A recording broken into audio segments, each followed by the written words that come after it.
Habari zenu jenzi? Masaa ya habari bado labda tusomee sako.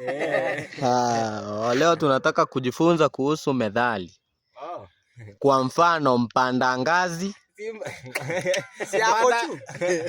Mpanda ngazi yako juu. Si ushuka. Labda wewe upande juu. Na umudhaniaye ndiye. Ni yeye tu. Ni yeye tu. Mwingine. Hakuna mwingine. Hakuna? Na mbona umudhanie? Mbona umudhanie?